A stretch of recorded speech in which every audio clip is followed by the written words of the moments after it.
We're going to get started. My name's Brooke Starr. I am the chair of the QLoon Management Committee, and really glad to be here and see all of you today. I'm introducing Simon Katterl. His workshop is Speaking Truth to Power and Hopefully Winning. Simon is a mental health and human rights advocate with lived experience of mental health and using public, community, and private mental health services. He runs a consultancy advising government, mental health, and legal bodies on consumer leadership, human rights, and governance. Simon's work includes advising the Victorian Minister for Mental Health, various government departments, and providing consumer perspective supervision. He also undertakes public advocacy in favour of human rights and has written for academic and news outlets. Please welcome Simon. Thank you. Thanks. Can you hear me? Or yeah, awesome. Thanks so much. I'm Brooke. Sorry, I appreciate it. Well, I'd like to begin by acknowledging the. Now, let me check my clicker is working here first. Is that going through the next slide? I might need a bit of help with the clicker before I. Oh, here we go. Yeah. I'd like to acknowledge the traditional owners of the lands that we're meeting on today, the Gubbi Gubbi people, and pay my respects to elders past and present, and acknowledge any traditional or First Nations members that are here today, and acknowledge that sovereignty was never ceded. So we're going to talk a bit about speaking truth to power and hopefully winning. I can't say that you'll do that every time. I certainly don't do that every time. And it's a long process. But I wanted to start with these three individuals. Can anyone identify who? It's a bit of a strange one. It's one you wouldn't expect to see in a mental health conference. But can anyone identify any of the three individuals here? We've got John F. Kennedy, yeah, and close to Che Guevara, was best mates, but not quite, yeah. Fidel Castro, I heard. Well, I heard Fidel. Yep. And then who's the third one? Khrushchev, Nikita Khrushchev. Now, why would we be talking about the 1960s U.S. president, the USSR, Soviet Union leader, and Fidel Castro, the president of Cuba? Well, it's because communication mattered here. The Cuban Missile Crisis that this refers to was probably the closest thing that we've had to all-out nuclear war. Eastern Europe was,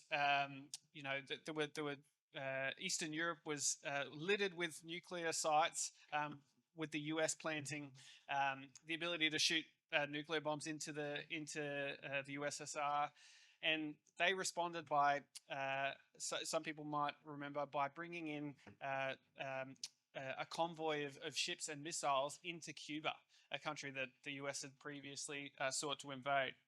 And I guess, why do I raise that? Well, because it's, again, the closest we've come to nuclear war. It's a moment where communication mattered a great deal. So it's an area where it was the closest the world's ever come to nuclear war. Communication was what prevented it. When they spoke to each other, there were close ties between, or close communications between Kennedy and Khrushchev, and it was so important that each of them understood their audience. That Kennedy understood who Khrushchev was, and how Khrushchev understood who Kennedy was. And that understanding of their audience was crucial to prevent a miscalculation. And a miscalculation is a nice way of saying nuclear war and fallout and millions of people dying. The advocacy that was done between the different countries was about storytelling. So it was about, on the US side, it was about invasion or an invasion of sovereignty from the Soviet Union. On the Soviet Union side, they said, well, you've already been doing that by lining up these missiles all along our borders for the last period of time. Reputation mattered. So it was understanding the reputation of how you were going to be seen by your own constituency. So how the US president would be seen by his own country. Khrushchev similarly wanted to be seen as strong within his own country. So the reputation that they had, but also to each other, did they have a reputation of following through on their actions? That was all exchanged in this scenario. And ultimately, planning was crucial. So there were closed communications which went through 100 processes of revision where every single last word was stressed over in the written communications between the presidents. And ultimately, after I think it was approximately about 9 days, we managed to avoid a nuclear war. Now, I raise all of that because that is an example, really, of where the most high stakes communications mattered. And I don't pretend that all of us will be negotiating with Vladimir Putin or Donald Trump anytime soon. But the communication we do matters a great deal if we want to get change. You know, at the heart of what we do when we're trying to change systems is communication, understanding our audience. And we've sort of heard that a little bit today, that maybe other parts of the sector don't have the same worldviews as us. Maybe the minister thinks differently to how we do. um, I and no, maybe Ivan up the back there, hello Ivan, has a whole different set of pressures that he's subject to that others in the room aren't subject to. And it's about understanding, well, what does that audience face, and how do I appeal to the sort of situation that they're in? And that's crucial. I wish that the merit of our ideas on their own were enough to transform the system. In many cases, and I think we heard about it earlier from Louise, we've got to shape our messages to meet where our audience is at. And so that's crucial. A crucial part of that is storytelling. And we'll unpack this together. So we're storytelling animals. We hear in stories, we speak in stories. How do we create stories that are most likely to get the change that we need? Reputation is a very important one. If you talk to some people, in Victoria, I'd have a reputation of as a like bombastic advocate, and that can be helpful in some circumstances and really unhelpful in others. So knowing the reputation you have, the reputation someone else has, and how that impacts the issue you're trying to resolve right now, that really matters. And planning, there's that cliche: if you fail to plan, you plan to fail. Plan how we communicate. So go into meetings, go into broader projects with a really clear idea of what we're trying to achieve, and then have a communications plan about how we want to achieve that. All of those things matter. And so those are the things that I'm hoping we can explore, together today. So a bit about me. I've got, as mentioned, I've got my own lived experience. I haven't had a lived experience of the compulsory end of the mental health system, and I'm really upfront about that to claim that I'm not speaking from that lived experience. I guess I would see myself as a servant or an ally towards people who have had that lived experience. Um, uh, but I've worked in a range of consumer designated roles. I've worked at VIMIAC, the peak body, which is the Malik equivalent here. As mentioned, I've advised ministers. I've done a bit of speech writing as well for other people. And I used to teach politics and media, and how governments try to shape messages, or how we try to shape messages to government to get change. And I'll bore the shit out of you by talking about regulation at some point today, because I really like that too. So this is a bit about, hopefully, our time together. So whether you want to, characterize our journey as Sam and Frodo, or Sarah Connor and Arnie, or who's Thelma and Louise, however you want to characterize that, we've got a journey to go on over the next probably 60 or so minutes. This is what I was hoping to cover. And again, there'll be a lot of sort of collaborative discussion in small groups as well to unpack that. So understand why communication matters to mental health policy and advocacy, and I'll eventually get down off the stage too, which will be great for me. Then we'll talk a bit about shifting our focus from us to the audience that we're communicating with. Building our individual and collective kind of reputation and power. Sometimes it's obviously not what's said, but who says it, and the power that that person has, and that can be challenging. But also, it's an opportunity for us to collectively build not just our power, but our lived experience, workforce, and communities' power.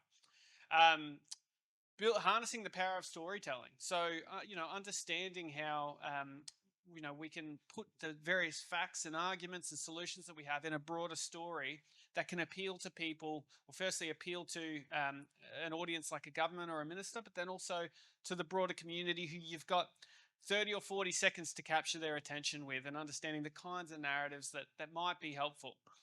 Um, Learn a bit about communications planning, and then probably the last one I'm not very good at anyway is self-care, and the importance of that when we're trying to communicate for social change. Um, and there'll be a roving microphone at different times. So a lot of the work we'll do together will be at the table. So if you're on your own or only one or two people, you might want to jump and join another group, because hopefully the value that comes out of this is the kind of collective learning. So why does communication matter? That's kind of going to be the starting point for today. So maybe in your small groups, and please, if there's only a couple of you, please join another table. What was a recent time you spoke truth to power? It could be in your work life, it could be outside of your work life. I trust you won't say things that you're not comfortable talking about, but try to unpack that together. And we'll do that for about 5 or 10 minutes. But when was the last time you spoke truth to power? Because we're going to try to embody what that was like and think about the lessons that connect to that last experience. So do that for 5 or 10 minutes. I'll give you a warning when we're wrapping up.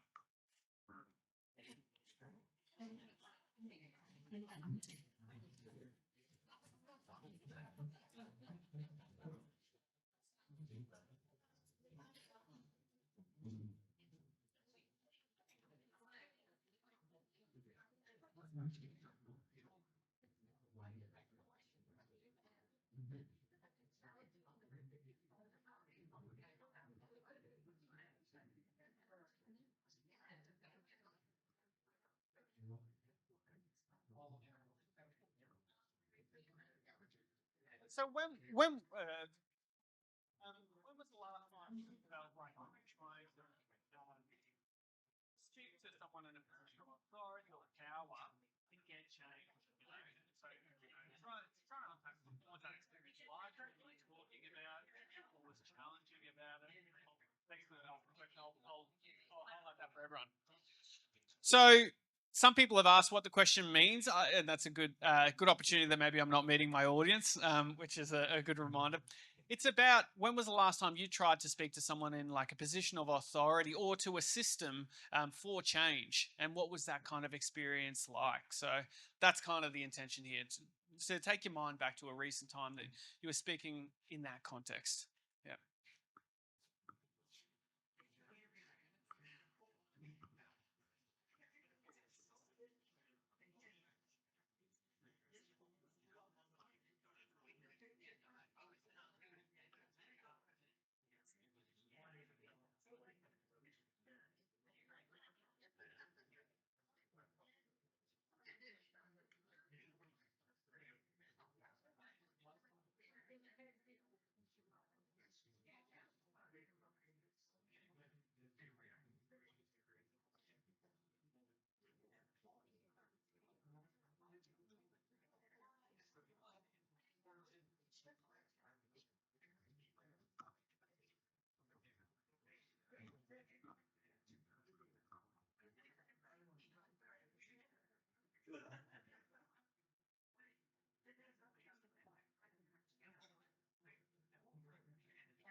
Like you took the power. You kind of took the power. Yeah.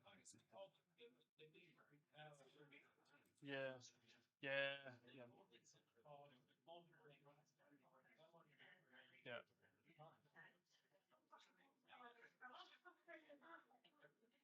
Yep. Yeah.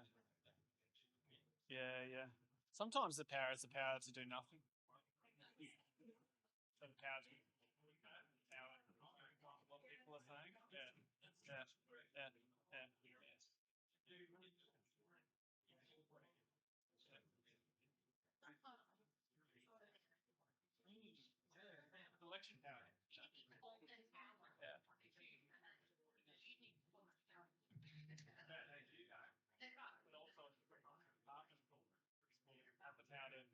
ignore what people say.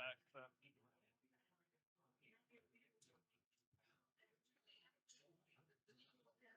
try to go for a couple more minutes and we'll come back together. If someone else hasn't spoken, try to give them a chance.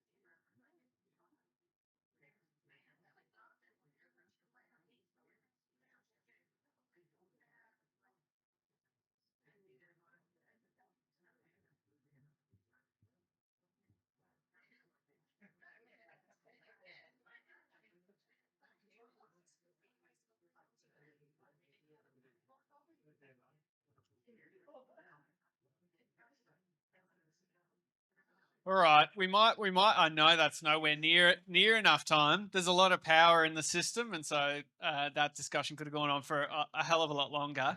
I won't ask you to come back and share because sometimes those experiences of speaking truth to power can be things that you don't want to share with a big audience. But just I suppose try to hold on to either the thing that you said or the thing that someone else said today, and how what we're learning might or might not graft onto the challenges that someone had in that scenario. So we've kind of spoken a bit about speaking truth to power, but what do we mean by power? I mean, there's been a lot written about that, but different ways that you can understand power is power to. I heard some people talking about the power to take action on the things that you care about. Often in the roles that we're in, that's not present. It can be power with. So the kind of the collective power of people in the room here is power with. So collectively, we have the ability to create change. And there's power over, and so we see that in the system quite a lot. So the ability to make people do things they don't want to do, with our own bodies and minds as well. There's other ways that you can kind of dice up power and sources of power, you might say, where power can come from, and economic power is a big one. So people who hold more money or hold access to more money have power. Physical power is another. So we just know that the presence of physical differences can create power imbalances. Expert or epistemic power. Has anyone heard of like epistemic injustice in here that wants to say what they understand that to mean? Is anyone comfortable to talk about that? We've got someone. We've got someone up the back there. And we've got a microphone even. So, we came. So we're talking about epistemic injustice. Yeah. Epistemic injustice is when the knower is discredited of the knowledge based on a category of people that they belong to. Yeah. Perfect. So, and in our give it a clap, please. I would have wanked on for about 2 minutes trying to explain it. So that was a lot better. Efficiency is a good thing. So our lived experience is used to discredit us. Certain kind of clinical modes of knowing and being is sort of employed to reinforce the same system. Network power. So actually and again, this is another sort of example of power with. So that the strength of networks is one of the ways that we draw and deploy power. Collective action is another way to think about network power. And many networks are maintaining the current system right now. So we know there's a dominant coalition of certain providers, certain experts, certain political leaders who function and work to maintain the current system. We need to create a dominant coalition, and I'll probably talk about this in my keynote, a dominant network or coalition for change. Discursive power. So discursive power is the way things are described. The way you frame or describe an issue implies what the problem is, and who are the experts, and then what the solution is as well. I was in a meeting this week where a department, described everything in terms of the level of acuity and clinical risk that people posed, and the severity of whatever particular diagnosis they wanted to emphasize. Now, obviously, the power to frame issues and frame distress and frame trauma in those terms implies what the problem is, which is, a sort of a clinical based problem. Who are the experts? Well, the people with that knowledge, and then what are the solutions, which will be more of what the system currently delivers. So the ability to frame how things are understood is a source of power. Institutional power is a great example, is a great source of power. So mental health tribunals, mental health commissions, departments, they have enormous ability to affect change across a whole system because of the powers, formal and informal, that they have. And similarly, structural power. So certain decision makers, certain structures in society give certain decision makers, like a minister, the power to make certain kinds of decisions, but also other structural forms of discrimination, which is similar to epistemic injustice, mean that people with lived experience have a lower perceived expertise, which is emblematic of structural discrimination. So there's many kind of sources of power or types of power, but that's just trying to give us something to scaffold onto, because often we talk about it, but we don't have as much to ground our conversations in. The last slide was sort of a bit more on the academic lens, but sometimes power is really hard to define, but you know it when you see it. So power is when you speak up, but they don't listen. Power is when you're the only lived experience person in the room, because there's power to construct who's in the room. Power is when the language feels entirely foreign to you, or even like hostile towards you and your being. Power is when they were your previous psychiatrist, so you might be actually working inside of a service, but the person you're disagreeing with was your previous psychiatrist, and I've heard that as well. Power is when you're not sure if you can safely disagree, and I know that I've heard that already today. Power is when the person discusses. I heard this. I heard this week actually. The lived experience of managing a service. So power is when people can co-opt the language that's the basis for a collective movement to kind of pacify and remove the kind of radical elements out of that. Soon we'll have sort of people talking about the lived experience of being an economist as well. So if we stretch these terms so much, they cease to have any meaning before, and that goes to the kind of training that Louise was talking about earlier. Power is when you're invited to speak at events like Kowloon. And so I've been afforded a certain degree of power, and it's about exercising that power appropriately and with people rather than hoarding it for yourself.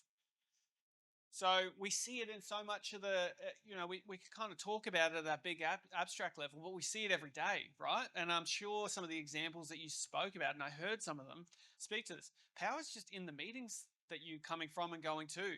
It's management decisions that are made about, we're going to prioritize this over that. It's projects and how they're run. What are we trying to achieve and how are we going to achieve it? Who gets to make decisions?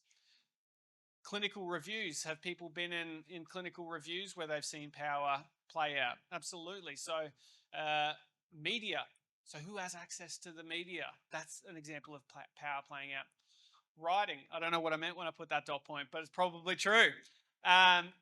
Guest speaking, and probably who gets to write, but I don't know what I meant. Guest speaking, like again, the opportunity to speak here is an example. Who gets interviewed? So often when you see a story in the media, to the extent that people with lived experience are included in the media story, it's to talk about the lived experience of what happened to us, but not about the expertise that we have about the broader system. So who gets interviewed and how they get interviewed matters. And so the question then becomes, if we're here to talk truth to power and we care about things and we want to change the system, we have a vision of where the system needs to be and where it is now, is it enough to just speak truth to power? Or do we have to do it, or do we have the responsibility to do it well, especially when we start to move into opportunities for influence? So Is an admirable defeat, a perpetual kind of admirable defeat, a good thing, or should we be aiming higher to affect change?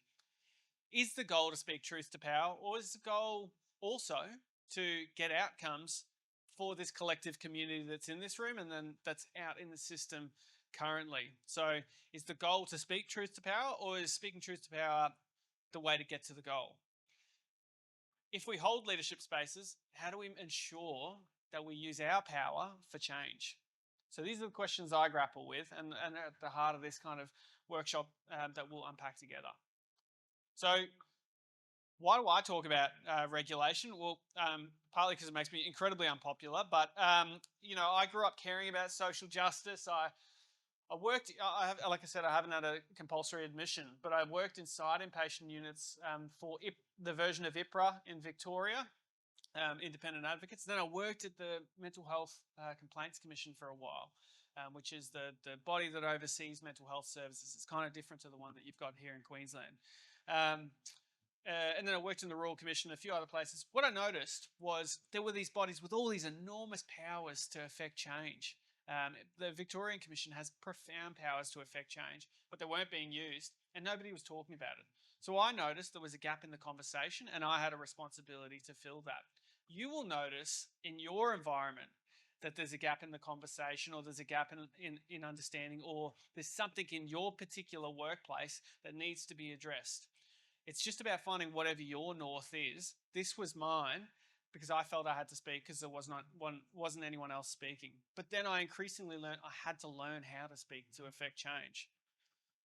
So, what's your anchor? What's the thing?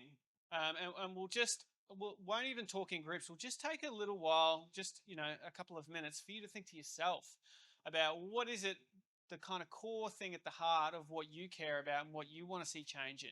Is it about human rights? Is it about access to care? Is it about abolition of the current system? Is it about the sort of, I grew up in Cairns, is it about the regional and metro kind of divide? Is it about cultural safety and responsiveness in mental health services? Is it about the fact that lived experience workers get paid 1/5 of what a consultant psychiatrist gets paid? And that's a conservative estimate. Is it about getting better clinical leaders, or about lived experience led services?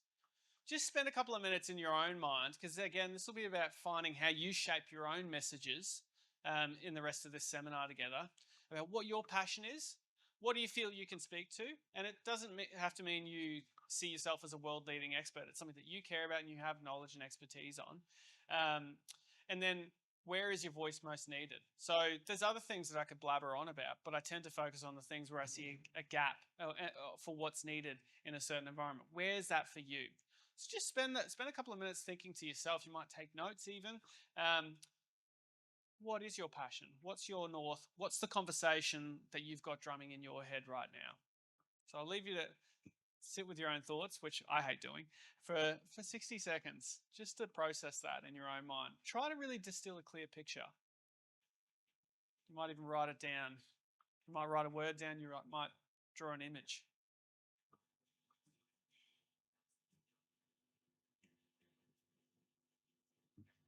Whenever we speak, we should have, well, I'm not saying we should, but if we want change, we should have a really clear picture of, where we are and where we want to be and how our speech is going to help us get there. So I can see some people writing. Some people are probably mentally writing as well. Some people are zoning out, and that's cool too. I respect that.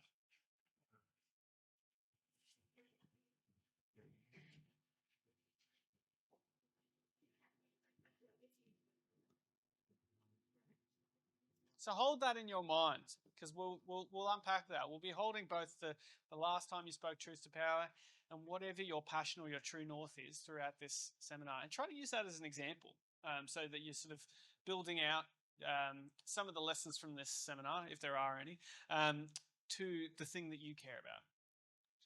So this is about starting with, well, it's not about, certainly whenever you communicate, and especially when you're writing, it's purpose and audience. So what are you trying to achieve, and what's the audience that you're interacting with? So it's crucial that we start from the perspective of not necessarily, when we're speaking for change, not what do I need to get off my chest, but what do I need to communicate to get the kind of change that I need in the system and help us get towards that true north. Now, that's certainly how I approach it, and that might not be how everyone approaches it, but certainly when we're talking about trying to influence through systems change and various communication strategies, that's core. Is starting with the audience. So understanding your audience, and I'm just going to be doing memes all session. Some of them will connect with the audience, some will not, and that would be my failure. So understanding your audience matters so that your message is understood and accessible. Sometimes you can kind of say, you can think, oh, mate, I crushed that, but the person on the other end had no idea what you were talking about. Sometimes you might say something you feel like, oh, felt so good, giving the finger to that person, but it didn't persuade them. In fact, it probably led them to double down on the issue. There might be times to give the metaphorical middle finger too, if that gets the change you need. Your message might tap, when you think about your audience, you're tapping your message into their values, beliefs, and interests. So what do they care about? What do they believe is true about the world and about themselves? And what are their interests? So what are the pressures that they face on a daily basis that are actually potentially really different to the ones that you face? And showing that you understand that can matter a lot to people who have different interests or worldviews to you. It can ensure your message avoids real or perceived weaknesses. So an anecdote, I remember when we had the horrific events, the Bondi Junction killings approximately like a year ago. I was chair of VIMIAC, and we put out a statement, acknowledging what was happening. We could have spent that whole statement talking about, the evidence on violence and mental health, and that it's overstated, and that people are more likely to be victims of violence. But you know what? If we look at the evidence, all that would have left with the general audience's mindset is a link between violence and mental health. And so understanding, and so we provided a very compassionate, I think, statement. But that statement didn't play into the weakness of going towards the thing that's most likely going to stick in people's minds. It was about saying how we can be compassionate towards the people who are affected, but then also to people with lived experience who are going to be affected by the conversations around this. You can develop an emotional connection with your audience. So showing that you do these things, showing that you've thought about them, enables you to connect with your audience and build a connection, despite the fact that you might have profoundly different worldviews. But that the fact that you've made that effort can build that connection. So I like this meme too. I feel like everyone in here has heard that, right? But so understanding why your audience matters. So try to think about, what's their position on the thing that you care about. So you're going into a meeting and you want to advance this particular thing. What do they think? Who's the critical person in there, and what do they think? How much do they care about your issue? So they might support it or not support it, but they care not much or quite a lot about that issue, and that matters. What interests do they have in the status quo, and what interests do they have in change? How much power and influence do they have to affect that topic? And then what can they do? So let's put that into practice in small groups. You're wanting to embed, let's just use this as an example, or if you've got a better example, use that, please. But you're wanting to embed a human rights check formally into like a daily handover process. So are people familiar with, the early morning handovers that occur within a clinical service? So you're wanting to put a human rights check so that whenever you're considering what's happening to someone, you're just showing that you've considered human rights at that stage. This will require a change to policy and more importantly, buy-in from the psychiatrists, nurses, and allied health teams. So you've kind of got groups of, I reckon, 4 or 5 at the very least. Try to, one half of the group, talk about how you would influence the clinical director. The other half, talk about how you'd influence the allied health director. And as you can see, making assumptions here, but one is more supportive of your goal than the other. But try to unpack how you'd answer these questions in small groups for about 5 minutes, and then we'll come back and share some lessons together. So go for about 5 minutes, and then you'll share within your group, and then we'll share collectively. So go to that now. So how would you answer these questions?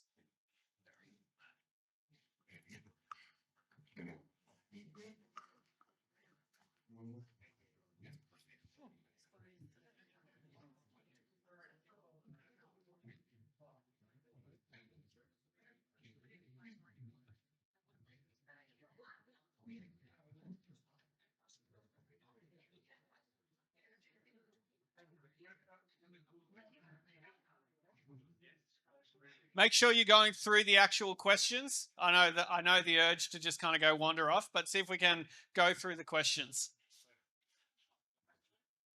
Oh yes, please, please. Yeah. I can.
Part of policy and then part of practice. Well, that's what you want. To be part of policy and then part of practice.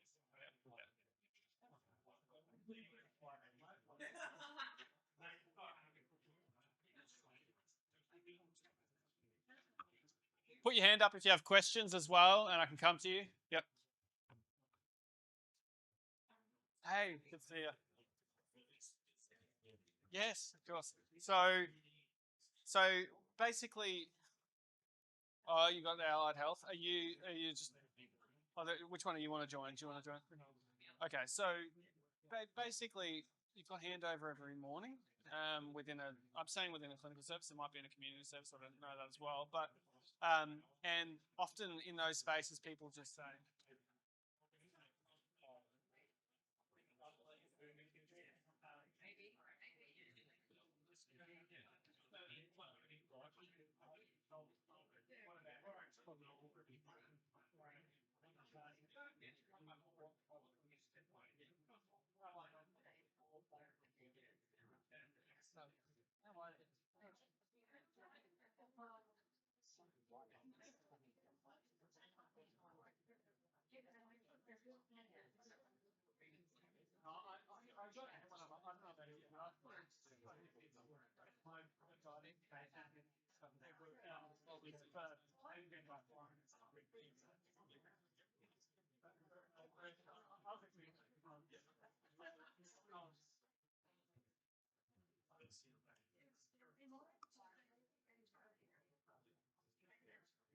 Any questions?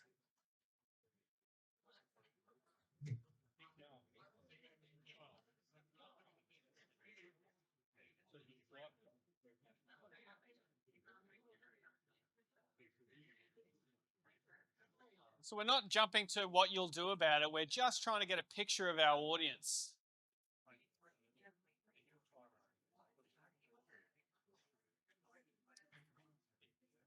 How are we going?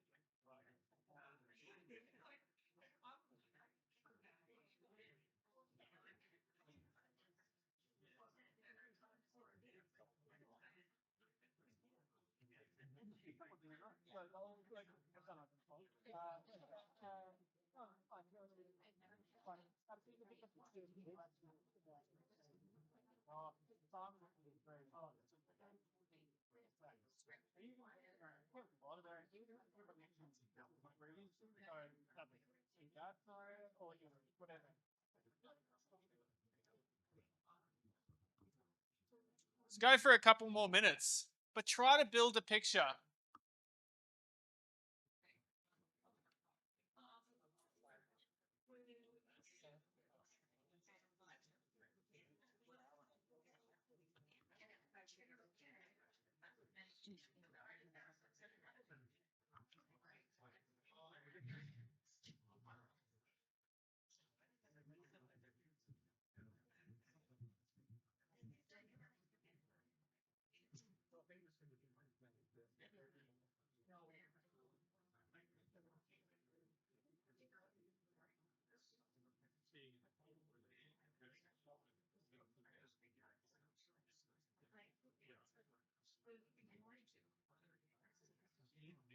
You might want to nominate someone to talk in a second, if anyone's comfortable to, including the challenges and what was hard.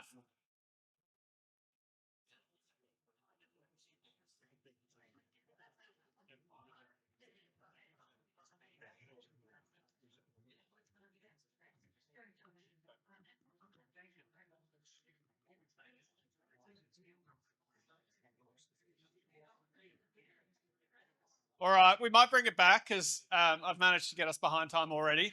So does anyone want to put their hand up about, you don't have to go line by line everything you discussed, and we've got roaming Tim over here. Yeah, thank you, Tim. Anyone who wants to talk about, what you took out of that meeting, what was out of that activity? What did you learn? What was potentially challenging? Some people identified challenges up the back there. I hope that's okay. Saying that it's not necessarily the role, it's the specific person. So you could have two different clinical directors, and that's good. That's the point, is thinking specifically about specific people so that when you go into meetings, you've got a plan. But anyone else want to talk a bit about, what they discussed? Please put your hand up, and roaming Tim will come around. We've got someone at the front here. I'll just. This one as well. Oh, sorry. Nearer. My sincere apologies, Paula. No worries, Simon. So we had the clinical director one. Do you mind? And if I don't say what we discussed, I'm rambling. Yep. But we kind of started from the premise that you can't lump all clinical directors into the bad, the us and them. No. And you need to take an approach of where we know that there are some champions out there like Daniel Fisher, off the top of my head, and others. So we've got those champions, and those champions as allies can be the messengers. Then you get a larger group in the middle that maybe want to do the right thing but don't know how, and that's where the training, education, getting each professions has PD points and that they have to get done annually, so fitting it into that. And then Patricia rightly pointed out the bottom ones that don't give an F, and there's the regulation, but by focusing on the top two, the learnings, the don't give an Fs, we'll start to see and learn from the higher ones. So that's kind of what we cover. And I hope by the end of this we're not using the word F, we're just saying the words. I'm with you, thanks. And we've got someone down the front here. And really, the point is, when you're doing that process, to actually try to answer these questions, though, to say, okay, this person's in the agree camp, this is in the persuadables kind of camp, this is in the don't give a fuck camp, and that the answers to these questions are different, and so that's the point, is to prompt us to think about and put people in in different buckets of how we communicate to them. We've got someone at the front here.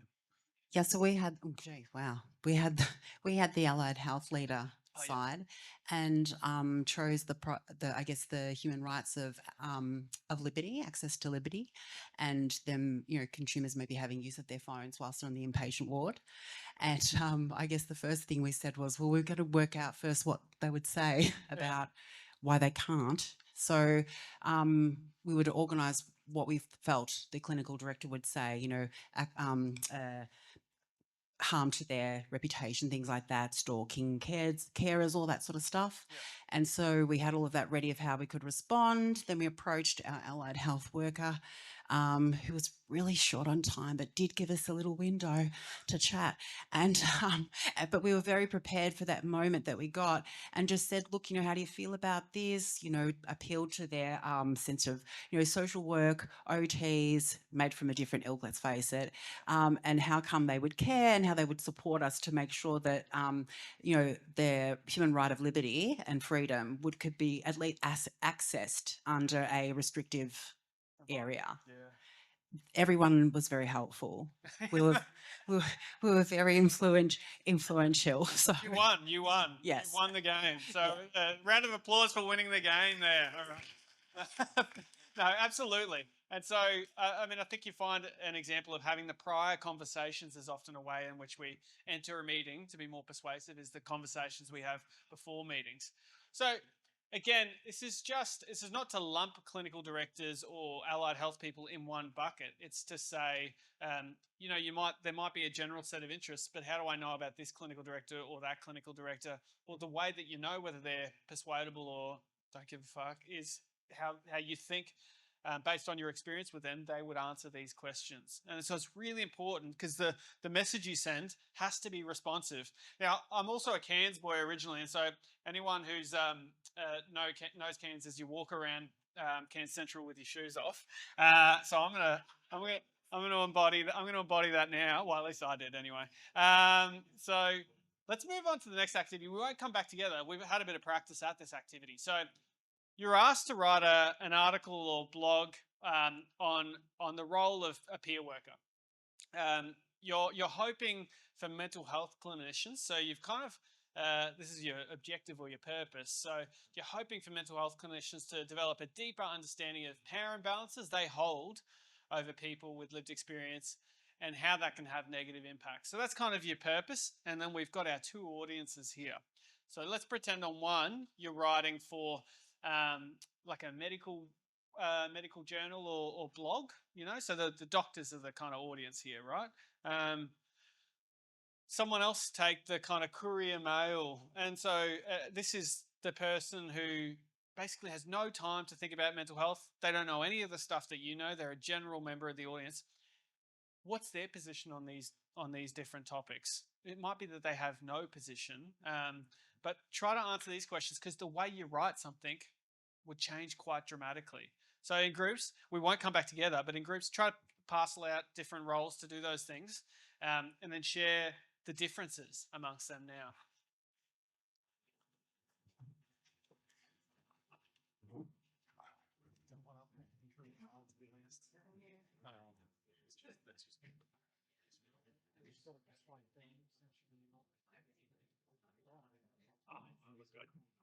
They clearly they have their direction. They're not going to get swayed.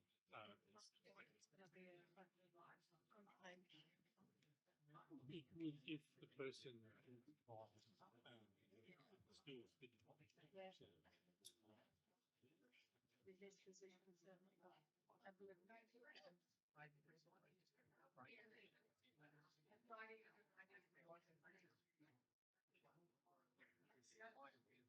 So what is a doctor's kind of position on something if it's a medical website?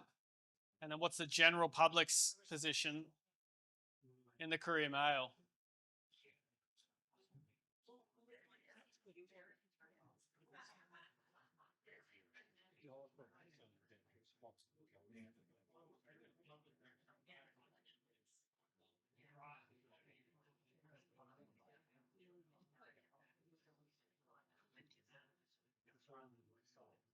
For the medical. So we've just heard for the medical one that even your opening line you don't want to be getting people offside. So understanding what their position might be that might put them offside if you go in too hard from the first line. Yep.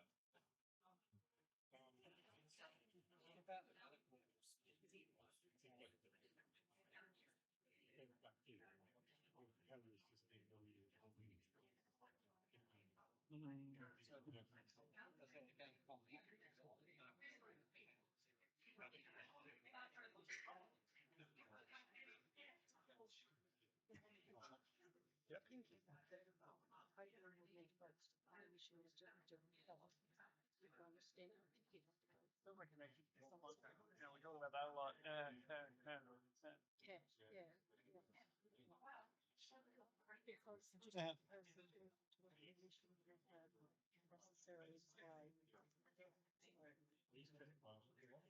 Yeah, good.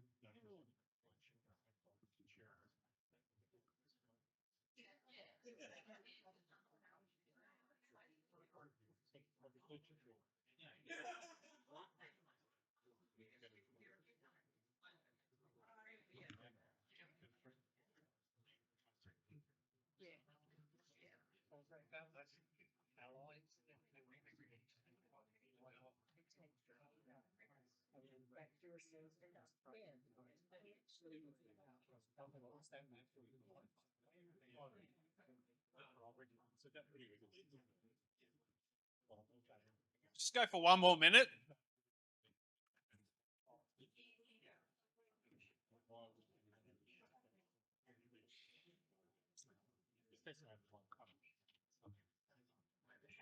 And in our organisation, we have a huge volunteers. And in our advertisements, why we have we have to use that laboratories and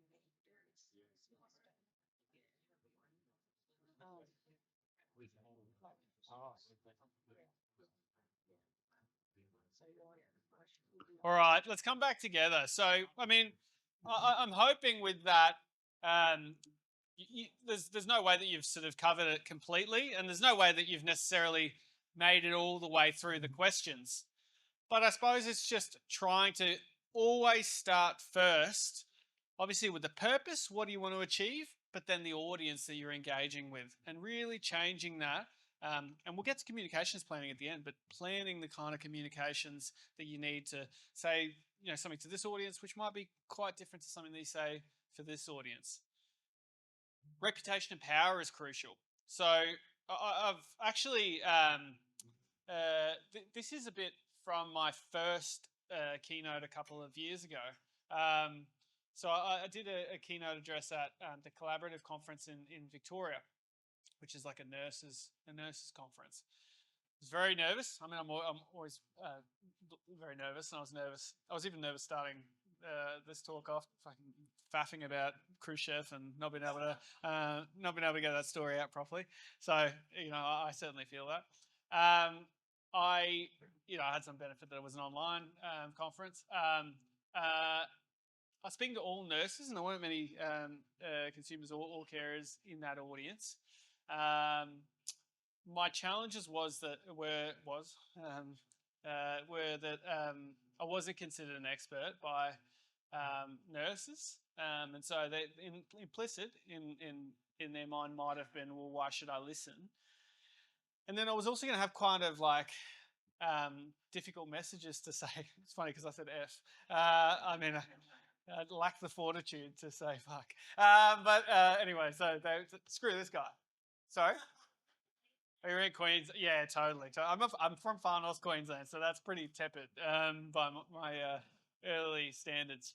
So I had these kind of challenges from a reputational sense, and I share this stuff because it's like particularly glorifying. I share it because it was something that I had to really think intentionally about before I did that conference. And so trying to address those two reputational issues at the beginning, I did because I felt I needed to establish. Now, you might argue you don't need to do that, but if I want to persuade an audience, I felt like I needed to establish some degree of expertise. I spoke a lot about my consumer workforce expertise before that, but I also know in their heads that wasn't establishing credibility because they don't care about, I mean, that's a very broad generalization, but broadly speaking, the system doesn't care about that expertise.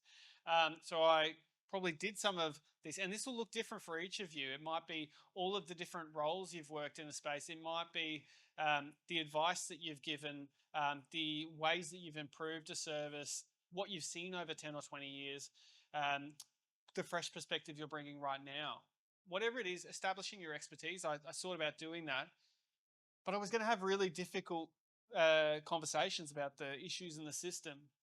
And so I started off by talking about really where I had I had sort of early sort of trauma, but my major breakdown was when I worked in East Timor. I was managing an aid development organisation, and I was 22, a little baby, and I was overwhelmed by the difficulty of it and a whole range of sort of complexities and like near-death experiences, and I had my breakdown over there.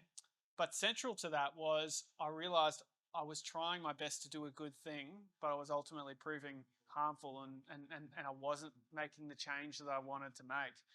So I was trying so hard, and no matter how hard I tried, I don't think I necessarily made it better. And that was so difficult to sit with. It was so difficult to sit with at the time. It took me a long time to come out of the space. Had many sort of traumas coming out of East Timor, but I shared that as a kind of connection point, to say, look, I've tried to do things in the past where I thought I was helping to the point of causing myself significant distress and trauma, um, but really sort of, you know, transcending that required me to confront it and do something better. But I had to start with connection first to bring myself to their level. So that is just a way in which I tried to connect first before I move to the difficult elements of the conversation. I can put the link to that talk up. It's not really the point.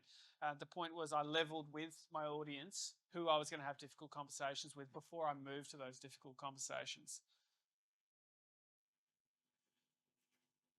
So consider your reputation and power. So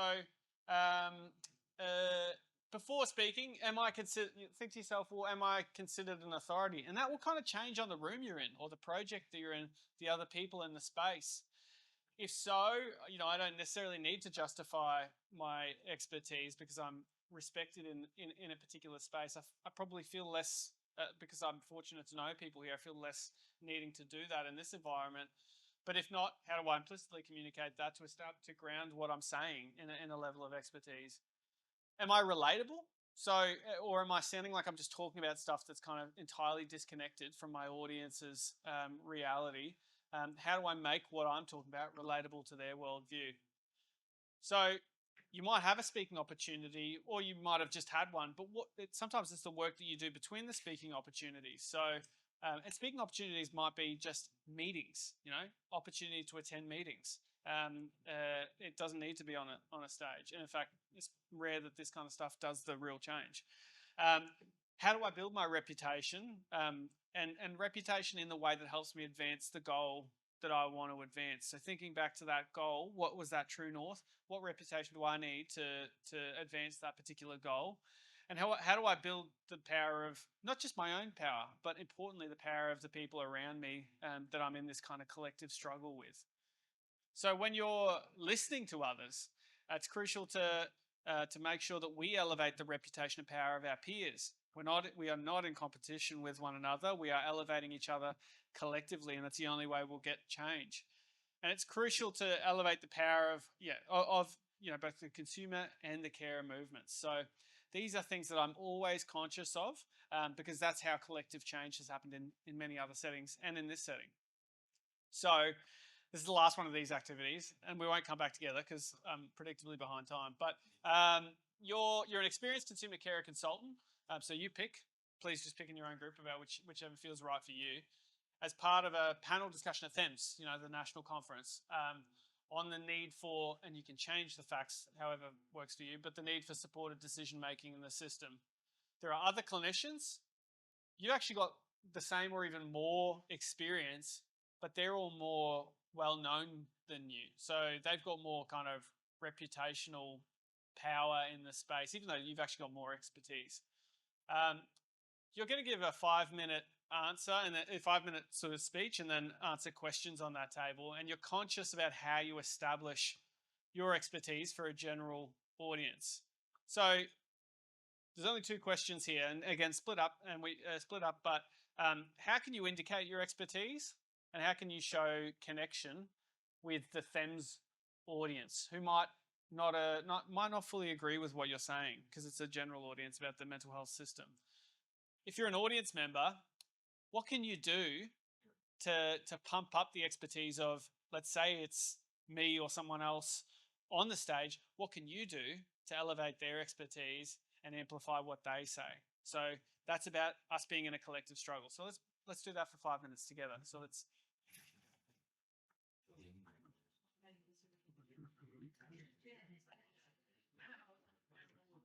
Actually, 2 minutes.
Just a couple more minutes.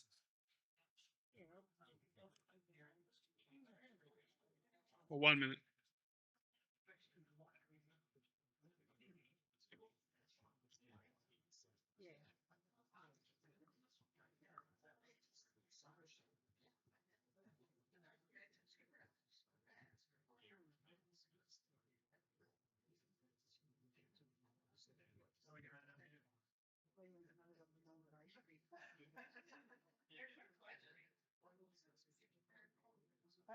I feel uncomfortable indicating my expertise.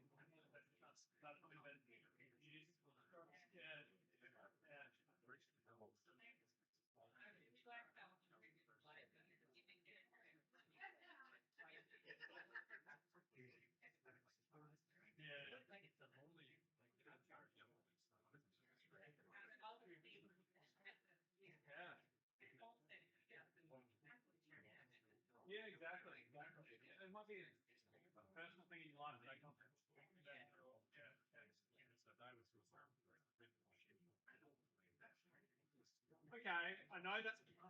Okay, I know that's not enough time. But in the interest of maybe doing some of the other activities, I'll just move us on, and that's the last time you're going to have to do that kind of version of that activity. But it's just trying to get us to think about, well, firstly think about what our audience is, and then start to think about reputation of ourselves, but then pumping up the reputation of others around us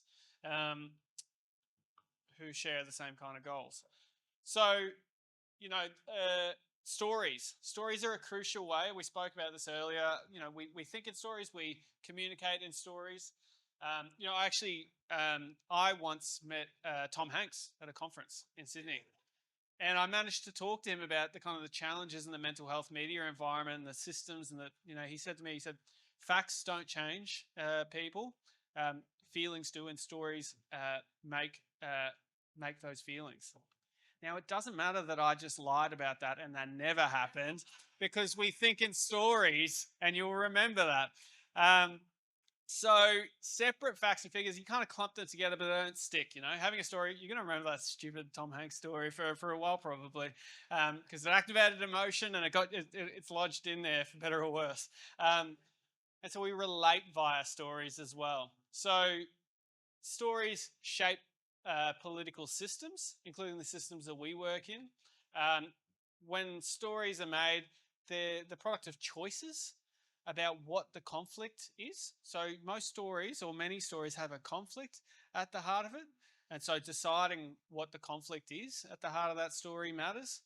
Stories make choices about who are the heroes and who are the villains. And those can be people, or they can be systems, or they can be ideas. Stories make choices about what the solution is, or whether there is indeed a solution. And look, you provide. I've got on the right here the Royal Commission into Victoria's mental health system that was handed down at the start of 2021, and the story structure generally there was, the system wasn't perfect. So every story has a beginning, a middle, and the end. That the story wasn't perfect. The deinstitutionalization came, but there wasn't enough funding. Clinicians are working very hard, and we hear a lot about moral injury. And so that's kind of the point of crisis.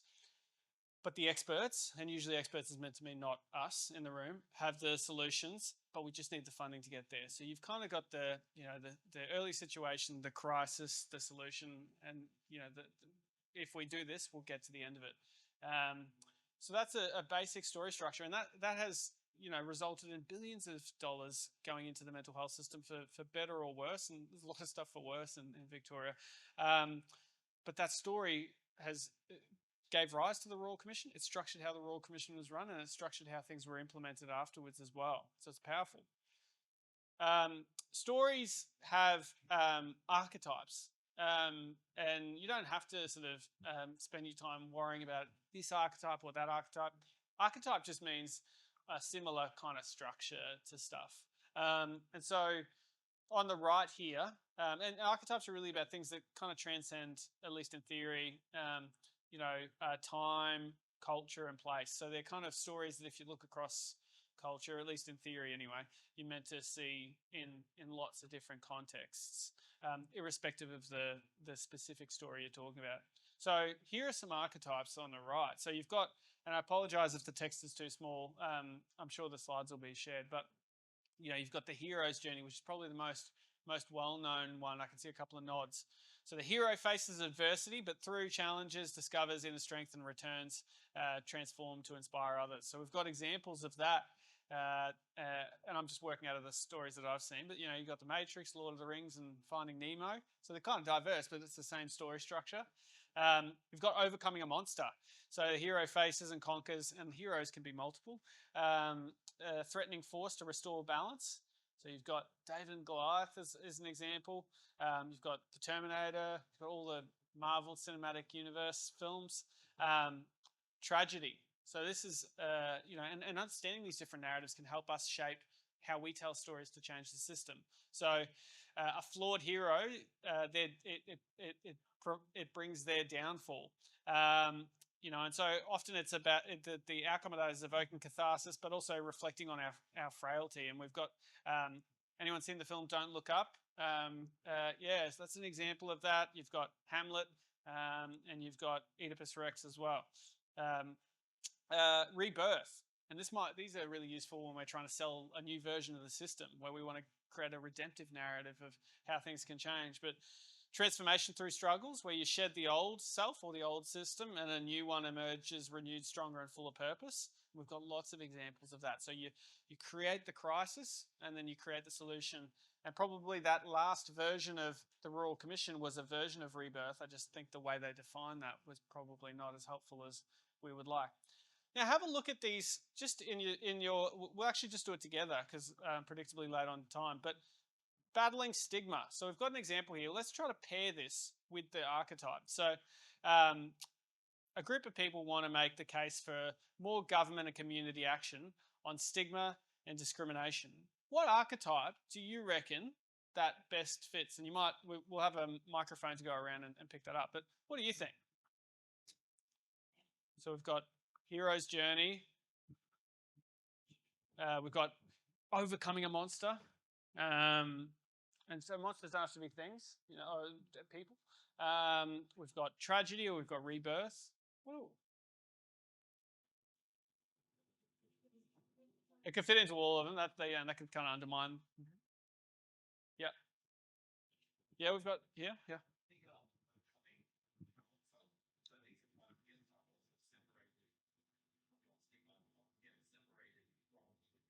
Yeah.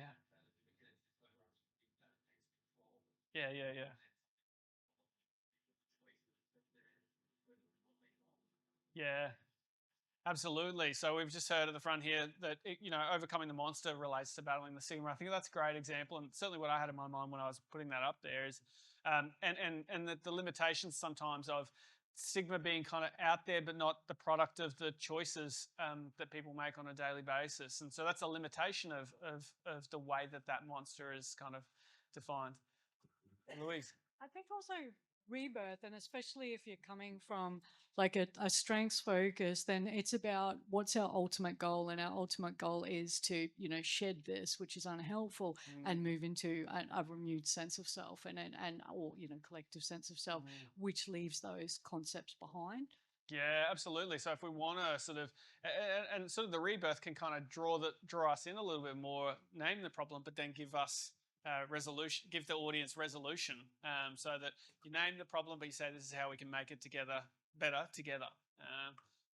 So then we've got the system's foolishness.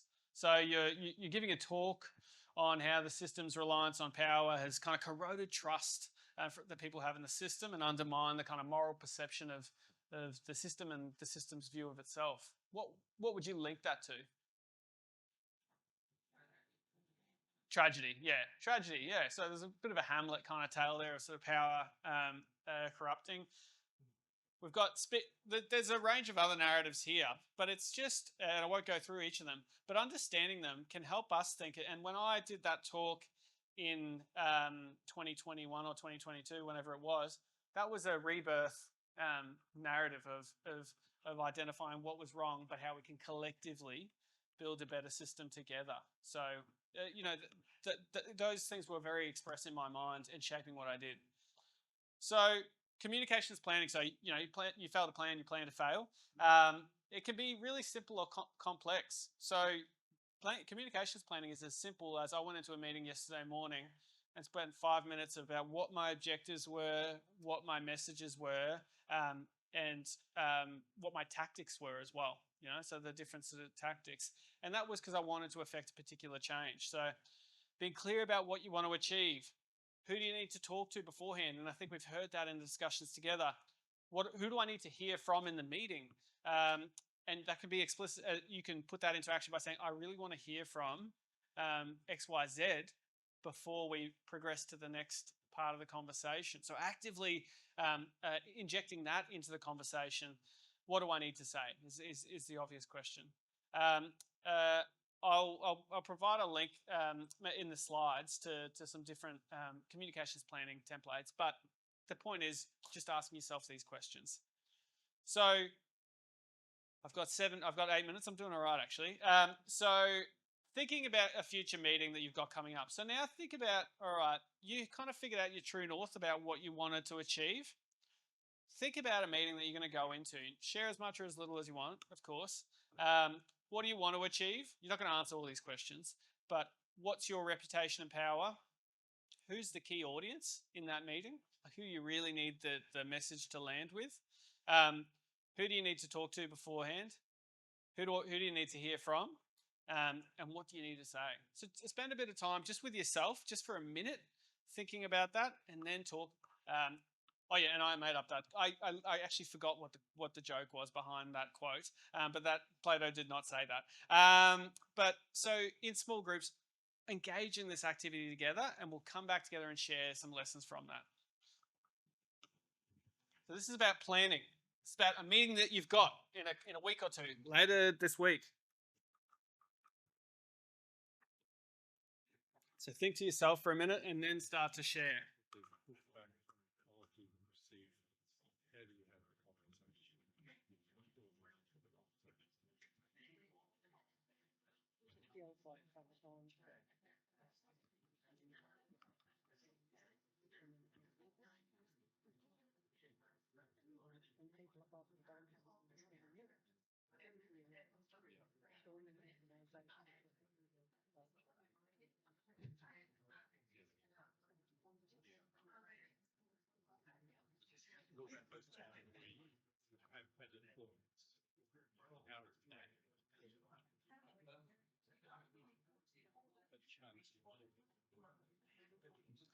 call me over if you need to.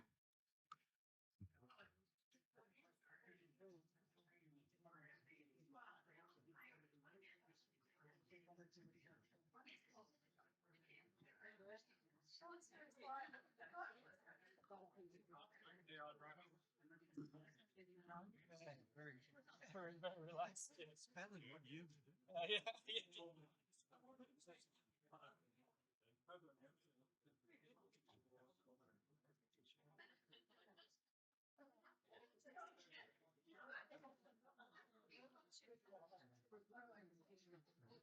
Yes. How are we going?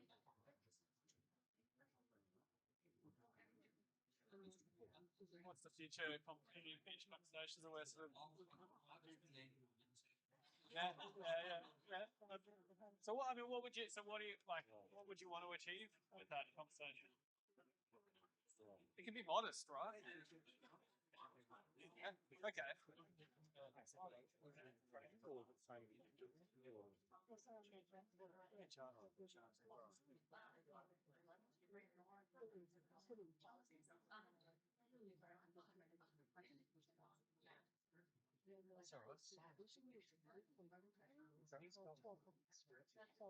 So your reputation power would be lower in that, well, relative to them, I imagine, right?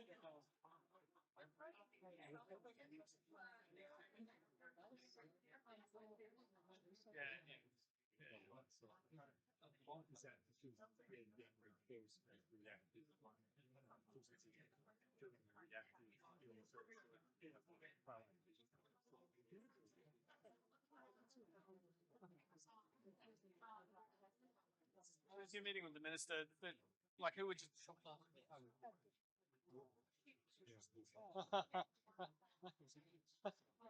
that previous name was probably quite applicable. And well, who would you talk to beforehand? So often, if I'm meeting with the minister, I'd be trying to. Yeah, yeah. Got to be just reacting to environment. Hands-on, face-to-face, doing what we're doing.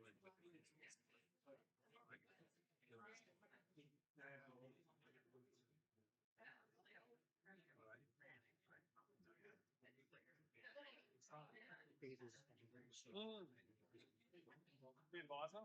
What? Just going to check on advisors? Yeah. Yeah. Go for one. Let's go 1 more minute, and then we'll come back together.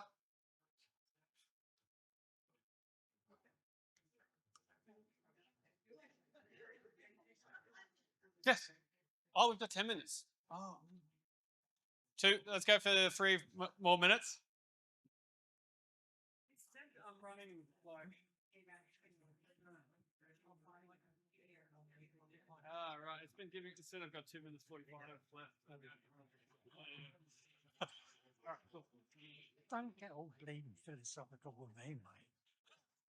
Yeah, it says on the screen inside Timothy. There's 2 minutes. But anyway, 10 minutes.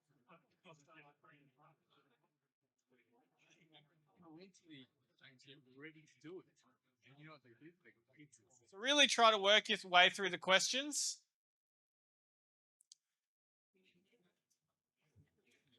I know the urge to jump somewhat in a different direction.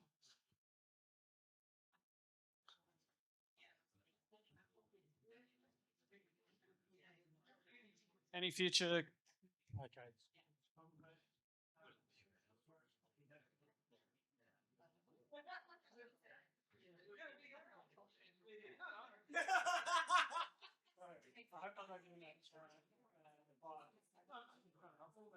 Oh, I don't want to know.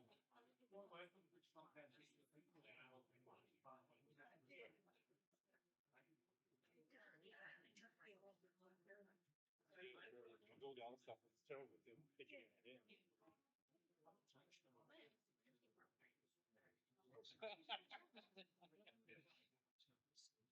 But you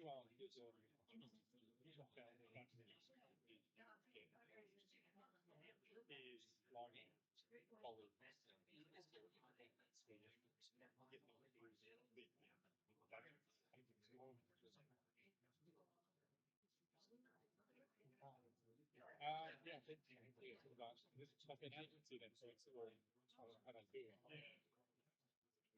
Yeah, so you find who your people are, like, and then they send this question, then they come back and then they send it. And you don't know whether it's on me, but yeah, it's useful. Yeah.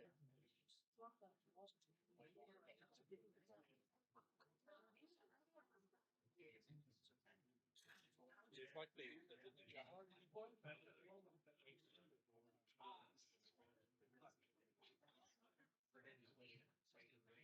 Giving feedback things.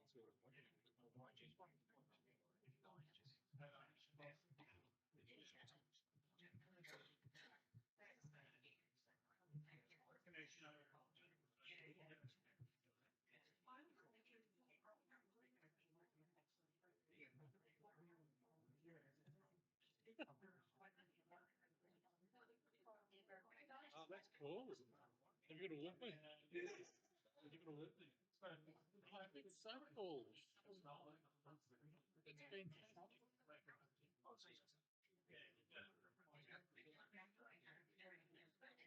Does any? Still. Is that a new thing? What's the quality like?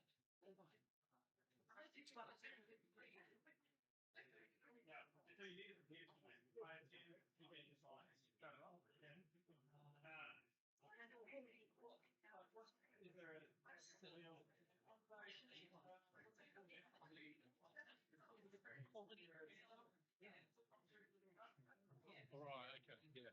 Right, okay, okay. Yeah. Or you had to take and just put it on the and you just feel charging that. Yeah, yeah.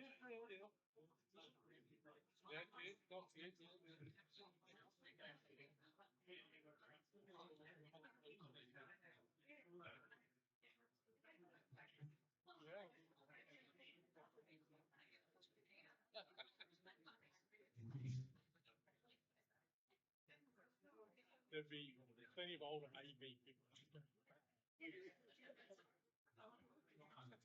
Kind of maps onto, like, I'm not saying it has to, but like, yeah. Narrative like exercise and then, but then giving them giving the energy somewhere to go. Why I used to rebirth narrative sometimes. Yeah.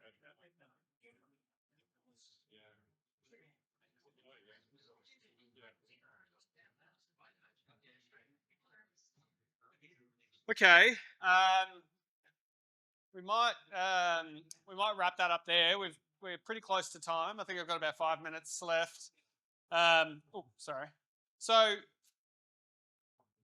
think it in some ways it can all feel kind of nice when you're in here, but when you're in the inpatient unit or the community clinic or inside the department or a commission, the sort of the stress of the daily load of having these conversations is a lot, and I certainly feel that myself. So self-care, whether we might call it other things, and I'm open to that. That's crucial because none of us individually or even collectively can change the system overnight. So there's not much to sort of unpack here, but I suppose just acknowledging, that's my own meme. So speaking up isn't easy. Change is slow. The system has maintained itself because it has effective defenses to prevent change. And that'll be something maybe I'll talk about tomorrow, hopefully a bit more coherently.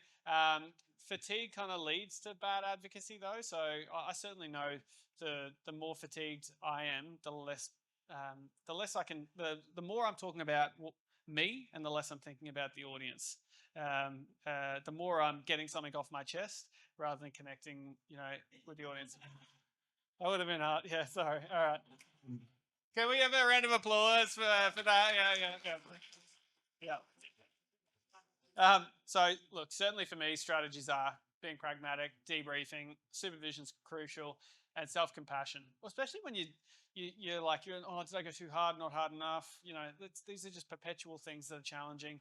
I guarantee often, you know, the person in power is not thinking at all about their conversation afterwards. So just being okay with the fact that you've got a really challenging task and you know, you just can't solve it overnight. So a bit about where to from here. I suppose for me, it's just thinking about, you know, I try to leave spaces like this, thinking about, well, what's the topic I'm passionate about or you're passionate about? One thing you want to learn more about. So you probably covered a few things today, and maybe you've sort of across most of them, but maybe there's one thing that you want to learn more about. And you might just make that commitment to yourself. One nice thing you're going to do to relax maybe later today. This is a bit of a heavy conversation, but a nice thing that you're going to do for yourself later today. Look, some resources that might be helpful. These are two that I think are useful. And I try to often draw on stuff outside of our space, but these are two great ones. So one is the persuaders. And so when Paula was talking about the different categories of people, you know, the ones who are already on side, the ones who are persuadable, and then the ones you're not going to get much out of. That's Anand Giridas. No, I'm not Giridharadas, has written a lot about that and the different ways that people do community organising and focus on those different groups. I strongly recommend even just YouTubing that. And also, there's lots of free messaging guides about, for example, we haven't done, I don't think, much about how we message on lived experience. There has been some done to message on human rights, but that's probably something to think about. Well, how do we develop messages that cut through to help us get the change that we want to see? That work's been done in human rights contexts, and I encourage you to check that out. It talks a lot about the words to use, the words not to use, the way, the stories to tell, the stories to avoid. And so I think that's a really useful resource, I hope. And if you're interested, there's I've got a newsletter where I talk about a lot of this stuff as well. So that's it from me. Thanks so much for the opportunity. I'll see you for the rest of the conference. All right, ciao for now.